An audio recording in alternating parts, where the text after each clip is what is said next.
Ես կարող եմ հստակ ասել, որ Պենտագոնի օրինակի բյուջեները Հայաստանի հետ կապված ու գործունեությունը որևէ ձևի չեն սառեցվել։ Ադրբեջանը այդքան էլ չի ուզում այդ պայմանագիրը ստորագրել, որը ինձ թվում է մեծ գաղտնիք չի, ճիշտն ասած, ելնելով այն հանգամանքից, որ համարյա ամեն ինչ բավականին շուտվանից համաձայնեցրած է, թե ստորագրվի էլ փաստաթուղթը, Հայաստանը օրինակ իր բանակով պետք է շարունակի նույն տեմպերով եւ ավելի բարձր տեմպերով զբաղվել։ Իմ կարծիքով Ալիևին պետք չի, որ այս կոնֆլիկտը վերջանա, հենց իր անձնական պրեզիդենտի դիրքը պահելու հենց համար։ Ուկրաինան կարելի է ասել համաձայնվեց զիջումների գնալ, այն imաստով, որ իրանք հետ չեն ուզում հիմա իրանց տարածքները եւ երևի նաեւ կհամաձայնվեն ստորագրել թուղթ, որ ՆԱՏՕ հիմա չեն մտնելու։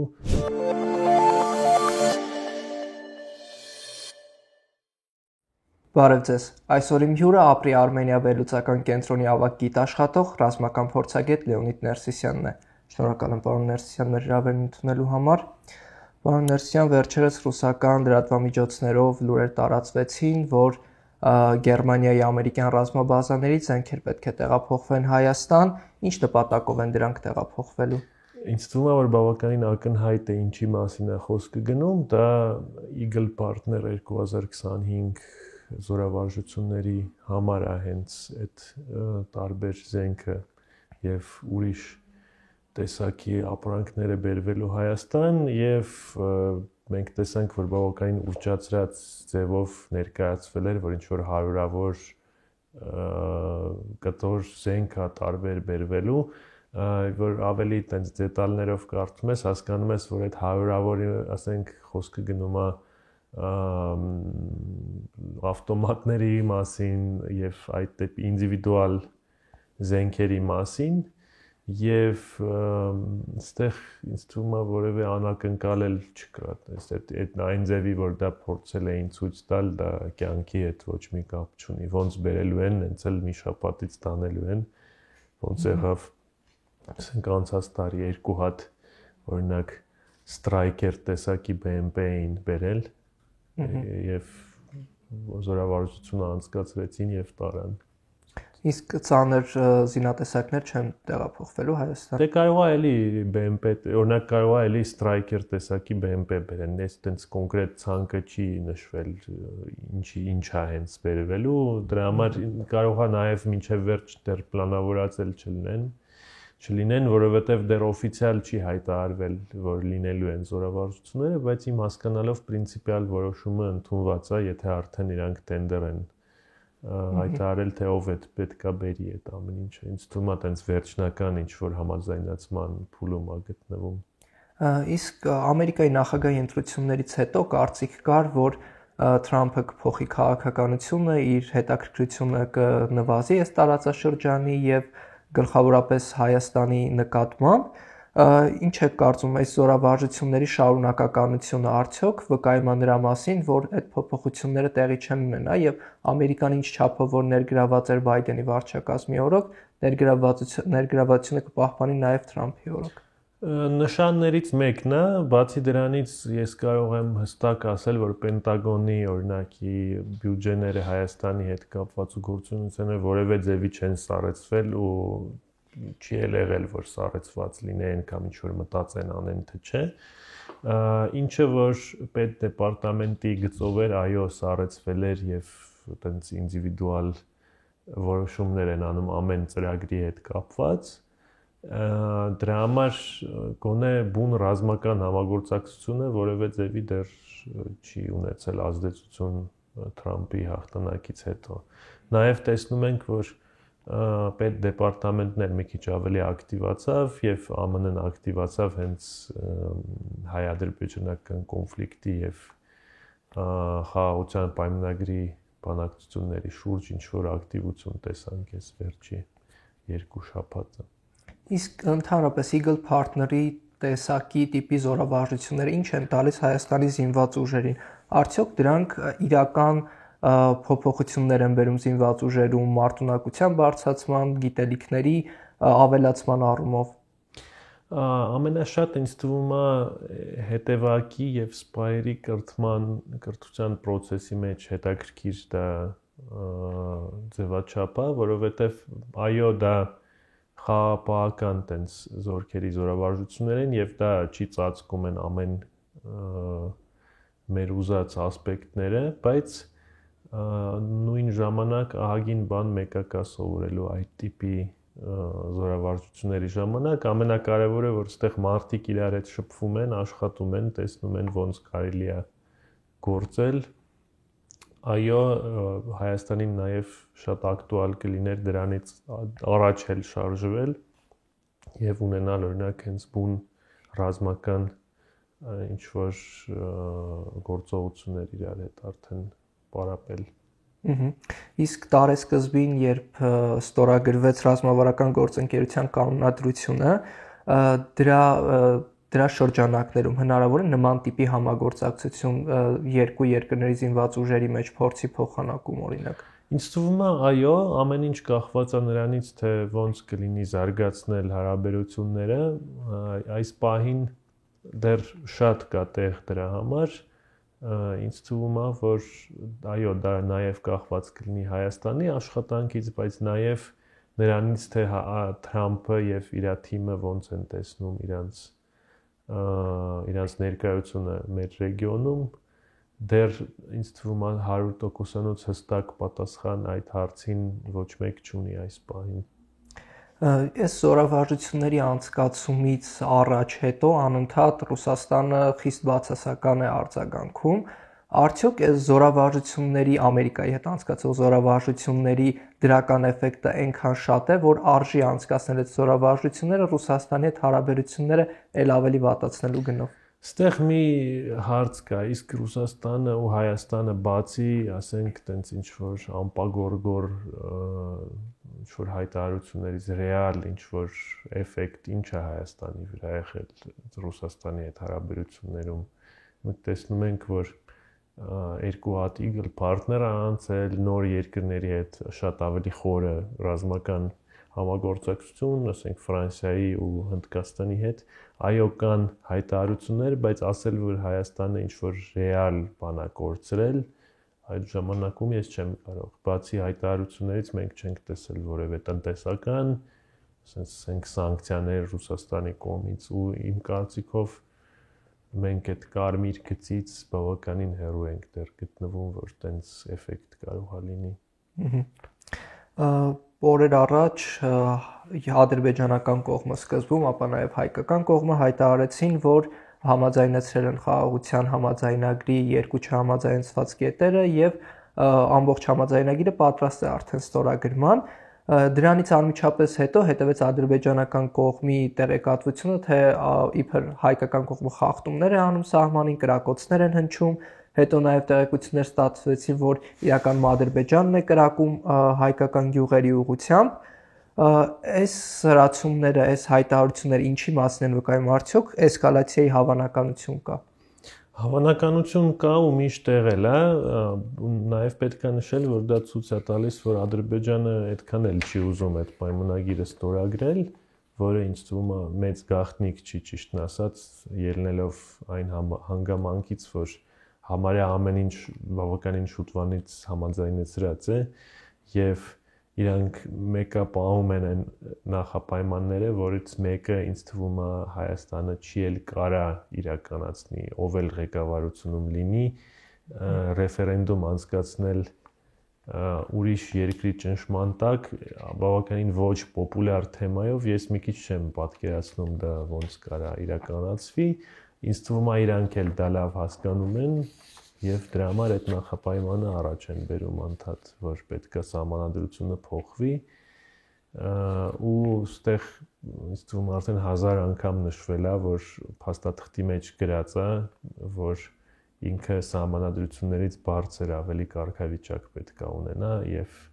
եթե իրենք ուզենային իսկականից ստորագրել, ստորագրած կլինեին արդեն Ստեղ հարցն է, թե միջազգային ինչ որ ճնշում իրանց վրա կշարունակվի դրվել եւ կաճի այդ ճնշումը թե ոչ, ասենք կաճի այն մակարդակի, որ իրանք ստիպված լինեն ստորագրել, դա մի քիչ այդքան էլ հեշտ չի հիմա հասկանալ, որտեղ նույն ԱՄՆ-ի հետ կապված հարցեր կան,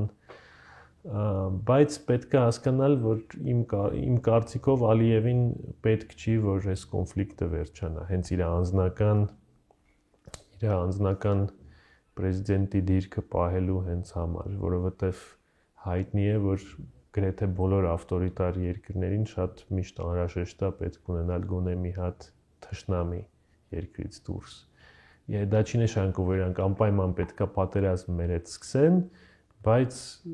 ինչու հնարել նոր թշնամի, եթե հին ու շատ հարմար թշնամին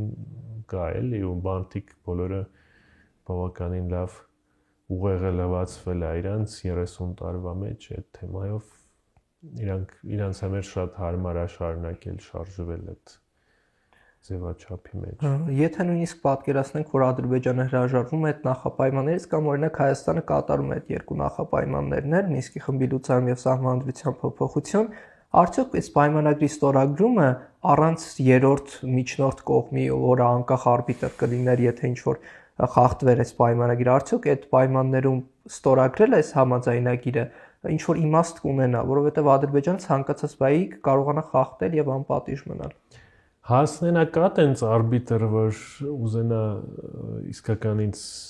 գարանտ լինի այդ փաստաթղթի, այս պահին ես չեմ տեսնում, որ տենց երկիր կա, որ կուզենա տենց իսկականից 100%-ով իր վրա վերցնի այդ ամեն ինչը։ Եվ մենք նաև տեսել ենք շատ արդեն օրինակներ, բացի մեր անձնականից, որ եթե կա էլ արբիտր, դա միշտ չի նշանակում, որ դա էլ է աշխատելու։ Այդ իմաստով ես միշտ շեշտում եմ, որ եթե ստորագրվի էլ փաստաթուղթը, Հայաստանը օրինակ իր բանակով պետք է շարունակի նույն տեմպերով եւ ավելի բարձր տեմպերով զբաղվել, որովհետև խաղաղության պայմանագիրը այո ոչ մի գարանտիա չի նրանից, որ ինչ որ մի քանի տարի հետո դա չի խախտվի։ Եվ կա տենց հայտնի, հիմա հաճախ են նշում հայտնի տեղեկատվություն, որ պատմության մեջ 50%-ը խաղաղության պայմանագրերի խախտվում են 2 տարի, ամենաշատը 2 տարու մեջ ստորագրելուց հետո։ Բացի Ադրբեջանի այդ կոնֆլիկտից մեզ համար նաև շատ կարևոր վտանգ է ներկայացնում, կարևոր է նաև Իրան-ԱՄՆ հակամարտությունը, որը գնալով խորանում է Թրամփի նախագահ ընտրվելուց հետո, օրեր առաջ Միացյալ Նահանգները ռմբակոծ ավիահարվածներ էր հասցնում Եմենի հութիներին, որոնք Իրանի պրոքսիներն են, արդյոք Իրան-ԱՄՆ լարվածությունը կարող է վերածվել ուղիղ առճակատման։ Ինձ թվում է, որ դրա հավանականությունը բավականին ցածր է, որովհետև այս խոսակցությունները արդեն գոնե մի 20 տարի կարելի է հետևել այդ, որ պետք է ինչ-որ այդ հարցը լուծել, բայց մենք տեսանք օրինակ ԱՄՆ-ի հետախուզության report-ը, երբ չեմ սխալվում 2 օր առաջ, որ Իրանը որոշում չի ընդունել, միջուկային զենք ստեղծել, որը ինձ թվում է լավ ոնց որ նշան է, որ եթե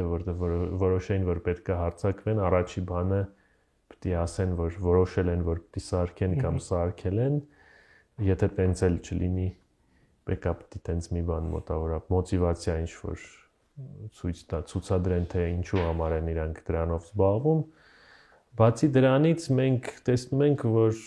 համ կոշտ են խոսում, համ էլ ասում են, որ պատրաստ ենք բանակցելու, այդ ճանապարհն էլ ինչ որ չափով դեռ փակ չի։ Բանակցել չի նշանակում, որ իրենք անպայման ինչ որ փաստաթուղթ կստորագրեն, բայց դա ինչ որ դեէսկալացիայի կարա բերել, գոնե այդ process-ը ինքը իրանով։ Բայց այդ դեէսկալացիան ամենաշատը չի բխում Միացյալ Նահանգների ամենամերձավոր գործընկերներից մեկի Իսրայելի շահերից։ Այո, դրա համար գոնե որ վերջնական փաստաթուղթ կլինի, դա շատ մեծ հարցականի տակ է։ Մենք տեսել ենք, որ Օբամայի ժամանակ իրանք կարողացան դա անել ու հայ Իսրայելում այո շատ դեմ էին դրան։ Ես հիշում եմ մի պահ կար Նետանյահուն գնում էր ԱՄՆ, Օբամային չէր հանդիպում, բայց օրինակ Republican Party-ին էր հանդիպում առանձին ու ինչ որ բամբասում էին ոնց որ դեմոկրատներից, այդ տենց ձևաչափել էր հայտնվել Բայց տեսնում ենք, որ տենց փորձ կա, որ ԱՄՆ-ն կարա մեկ-մեկ Իսրայելի շահին էլ դեմ գնա, բայց Թրամփի համար դա մի քիչ կարող է ֆանտաստիկա հնչում եւ կլինի բավականին զարմանալի, եթե տենց մենք տեսնենք, որ այդ ճանապարհով ինքը կշարժվի։ Բացի Իսրայել-Իրան հակամարտությունից Մերձավոր Արևելքում շարունակում է խորանալ եւս մեկ հակամարտություն Սիրիայի հետ կապված։ Սիրիայի հարավում Իսրայելը նոր բազաներ է հիմնել, 2 նոր հենակետ է տեղադրել Հերմոն Լեռան գագաթին։ Սիրիայի նոր իշխանությունները որքան էլ փորձում են երկիրը միավորել, փորձում են ցույց տալ, որ կարող են ամբողջ երկրում իրենց իշխանությունը տարածել, կարծես թե դա չի ստացվում։ Այն համատեքստում, երբ Սիրիայում բախվում են մեր տարածաշրջանի մեծ խաղացողների շահերը, այս հարցի որ հնարավոր լուծումը կարող է դրական ազդեցություն ունենալ Հայաստանի վրա եւ ընդհանրապես այս կոնֆլիկտը ինչ ուղղակի ազդեցություն կամ անուղղակի ազդեցություն կարող է ունենալ Հայաստանի վրա։ Պոզիտիվ ազդեցությունը կարող լինի նա, որ Թուրքիան տենց բավականին բաց ինչ-որ հակամարտության մեջ մտնի Իսրայելի հետ, չեմ ասում, որ իրար հետ պատերազմ լինի, բայց որ ինչ-որ պրոքսիներ իրանց սկսեն պատերազմել Սիրիայում, իրանց հարաբերությունները փչանան եւ Իսրայելը ոնց որ սկսի օրինակ լոբիի մակարդակով ԱՄՆ-ում աշխատել Թուրքիայի դեմ, ինչ իմաստով պոզիտիվ, որ Թուրքիայի ռեսուրսները ուրիշ ուղղությամբ կգնան եւ հարավային Կովկասը այդքան առաջնային կարողա չլինի իրենց համար մոտակա տարիները։ Նեգատիվը ոնց որ թե արդեն այդքան չի ստացվում, եթե կարողանային տենց միանգամից արագ դարձնեին Թուրքիայի պրոքսի պետություն, կարողանային միավորել, այդ դեպքում կարար մոտիվացիա առաջանալ շարունակել այդ օսմանյան կայսրության մեծացնելու process-ը եւ առաջի հերթին հենց կարողա մենք ցուցակի մեջ հայտնվեինք այդ դեպքում, ոնց որ թե դեռ այդ սցենարը մենք չենք տեսնում, որ ռեալիզացվել է եւ իրենք բավականին մեծ խնդիրներ դեռ ունեն։ Նույն ժամանակ հետաքրքիր է, որ Թուրքիայի հետ հարաբերությունների փչանալը Իսրայելի չի փչացնում Իսրայելի եւ Ադրբեջանի հարաբերությունները, որ կարա բավականին զարմանալի թվա, բայց այդ իմաստով Բաքուն կարում է մեկը առաջարկել Իսրայելին ինչ-որ նենց գործոններ, որ Իսրայելը շարունակում է իրանց ամեն ձևի աջակցել։ Նաև այստեղ Ռուսաստանի եւ Թուրքիայի շահերն են հատվում եւ Ռուսաստանը ուրիշ շահեր ունի Սիրիայի հետ կապված, Թուրքիան այլ նպատակներ ունի, այս համատեքստում ինչ կարող է այս հակամարտությունից շահել Հայաստանը։ Ռուսաստանի պահով ես ինչքան հասկանում եմ, իրենց դերը երկրում շատ նվազել է Սիրիայում եւ իրենց միակ ուզած բանն է այս պահին պայմանավորվել ինչ-որ ձևի, որ կոնե մինիմալ այդ իրենց ռազմաբազաները տեղում մնան, որ իրանք կարողանան ինչ-որ տրանզիտ դեպի Աֆրիկա իրականացնել։ Հարցականի նտակ է նաև, որ դա կլինի անել, ոնց որ թե ինչ-որ բանակցություններ կան եւ տեսնում ենք, որ մինչեւ հիմա ռազմաբազաները այնտեղ են գտնվում, բայց մենք տեսանք, որ Ռուսաստանը բավականին հեշտ հրաժարվեց նրանից ինչ-որ ուներ Սիրիայում եւ ուղիղ կոնֆլիկտ Թուրքիայի հետ մենք մեկա չտեսանք վերջում, որը ցույց է տալիս, որ այդքան էլ մեծ ինչ-որ խնդիրներ չեն հայտնվել Թուրքիայի եւ Ռուսաստանի մեջ ու դրա համար մեր տարածաշրջանի վրա էլ երևի էֆեկտը այդքան մեծ չի կարա լինել։ Եվ օրեր առաջ էլի հայտնի դարձավ, որ Ուկրաինան եւ Ռուսաստանը ԱՄՆ միջնորդությամբ ձեռք են բերել պայմանավորվածություն 30-օրյա հրադադարի, որ չկրակեն էներգետիկ ենթակառուցվածքների ուղղությամբ, ինչ եք կարծում, սա կարող է պատերազմի վերջի սկիզբը դառնալ եւ մոտ ժամանակներս ռազմական գործողություններն ավարտվեն։ Այդ բանակցությունները թվացին պոզիտիվ, բայց մյուս բանակցություններին գրեթե ոչ մի բան չկարողացան պայմանավորվել ու հիմա ոնց որ ռուսական դիրքորոշումն էլ է բավականին կոշտացել, այն ինչը որ իրանք գոնե բաց խոսում են, շատ դժվար հարց է սա, ճիշտն ասած, եւ իմ անձնական կարծիքը, որ ամենահավանականն է նա, որ Ռուսաստանը այդտեղ ժամանակ է ձգելու։ Իրենք ասելու են, որ իրանք ուզում են հրադադար հանդիպումներին գնալու են, բայց չեն պայմանավորվելու։ Միշտ ինչ-որ դետալների մեջ ինչ-որ փոքրիկ քայլեր կարող անեն, բայց օրինակ Սև ծովի մասին են խոսում,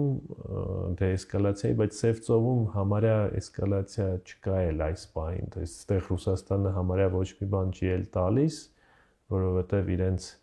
նավատորմը Սև ծովում ահավոր վիճակում է գտնվում եւ նենց էլ չի, որ բաց ծով շատ է դուրս գալիս այս պահին եւ կարա այդքան ազդել ինչ-որ լոգիստիկ process-ների վրա։ Այս պատերազմը երկու կողմերին էլ սպառել է, մաշեցրել է ու տրամաբանական էր թվում, որ երկուսն էլ կուզենան իրենց տենց քիչ թե շատ հարմար պայմաններով գնան պատերազմի դադարեցման, գոնե ինչ-որ ժամանակավոր հրադադարի, բայց կարծես երկու կողմն էլ նպատակադրված չեն ուզում որևէ զիջում անել։ Ի վերջո սա ինչի կարող է հանգեցնել։ Ուկրաինան կարելի է ասել համաձայնվեց զիջումների գնալ, այն իմաստով, որ իրանք հետ չեն ուզում հիմա իրանց տարածքները եւ երևի նաեւ կհամաձայնվեն ստորագրել թուղթ, որ ՆԱՏՕ հիմա չեն մտնելու, ուղեղի մեջ ինձ թվում է պահելով, որ տենց տիպի համաձայնությունները կարող է 5-10 տարի անցնի եւ ուրիշ ադմինիստրացիաներ երկու երկրում էլ լինեն, որոշեն այլ ձևի։ Բացի դրանից ՆԱՏՕ կարելի է չմտնել, բայց եթե սաղ ՆԱՏՕ-ն շարունակի ու Եմեն իրենց բանակը ուժեղացնել եւ ինտեգրել, մենք կարող կունենանք իրավիճակ, ոնց որ ուներ Շվեդիան եւ Ֆինլանդիան մինչեւ այս ՆԱՏՕ մտնել, որ իրանք ամեն ինչով ՆԱՏՕ երկիր են, բացի նրանից, որ այդ վերջի ստորագրությունը դրած չի։ Այդ իմաստով ուկրաինական դիրքը, որ ավելի թույլ էր, հենց մարտադաշտի վրա ու կախվածությունը ԱՄՆ-ից բարձր է, իրանց որ ասեցին պետք է անեք, մի քիչ այդ կոնֆլիկտը եղավ, բայց համաձայնվեցին։ Ռուսաստանի պահը մի քիչ ավելի դժվար է։ Ամենամեծ խնդիրը ինձ թվում է այն է, որ իրանց սահմանադրության մեջ մցրեցին այդ 4 օբլաստը Ուկրաինայի, որոնցից ոչ մեկը իրանք չեն գրավել մինչև բացի Լուհանսկի օբլաստից, որ 99%-ը մոտավորապես իրենց մոտ է, 70%-ն է Դոնեցկի իրենց մոտ եւ դա պատերազմ սկսելու գլխավոր գոլն էր իրենց այդ Դոնեցկի տարածքը վերցնել, որը իրենք մինչև հիմա չեն արել։ Ու եթե մնացածի մասին է խոսքը գնում Խերսոնի կամ Զապորոժիեի մասին, այնտեղ ասենք Զապորոժիայում համարյա որևէ բան իրանք չունեն այս պահին, իսկ Խերսոնին էլ կեսից ավել է Ուկրաինայի մոտ է ու գետի Դնեպրի մյուս ափին է, որ շատ մեծ հարցականների տակ է, թե ինչքանով է դա ռեալիստիկ դաժե փորձել, ասենք, այդ քաղաքը գրավելը։ Այստեղ ստացվում է, որ իրանք իրանց սահմանադրությունը պետք է ինչ-որ իմաստով խախտեն, որ ստորագրեն կամ Ուկրաինան պետք է հրաժարվի այդ տարածքներից։ Դա ինձ թվում է ռեալիստիկ չի ու դա ԱՄՆ-ն էլ չի կարա երևի ստիպի անել ու չի էլ ուզենա երևի ստիպել անել, մի քիչ այդքան էլ ռեալիստիկ բան չի։ Խոսքը չի գնում, ասենք, որ 3%-ը պետք է օբլաստի ինչ-որ տան, խոսքը գնում է 90%-ի մասին, որ Ռուսաստանի մոտ չի։ Եվ այդ ամեն ինչը բարդացնում է process-ը, հատկապես բարդացնում է ոչ թե զինադադարի հասնել, այլ ինչ-որ հենց ավելի մեծ փաստաթղթի խաղաղության պայմանագրի, ասենք, ասենք, այդ իմ կարծիքով համարյա ոչ ռեալ բան է, որ կարողանան խաղաղության պայմանագիր ստորագրել։ Զինադադար կարող է մի քանի ամիս բանակցություններից հետո, որ մի քիչ էլ մաշվեն, հասկանան, որ որևէ բան էլ չի ստացվում, համաձայնվեն, մյուս կողմից կա ուրիշ սցենար, որին հենց այդ ժամանակ ձգելով Ռուսաստանը երևի փորձում է հասնել, այդ այն է, որ ԱՄՆ-ն ավելի քիչ օգնի Ուկրաինային եւ իրանք հենց մարտադաշտում սկսեն ավելի ակտիվ առաջ գնալ։ Այդ դեպքում լրիվ ուրիշ արդեն կարող է լինի բանակցային process եւ Ուկրաինայի համար շատ ավելի վատ։ Շնորհակալ եմ շատ պարոն Ներսիսյան հետաքրքիր զրույցի համար։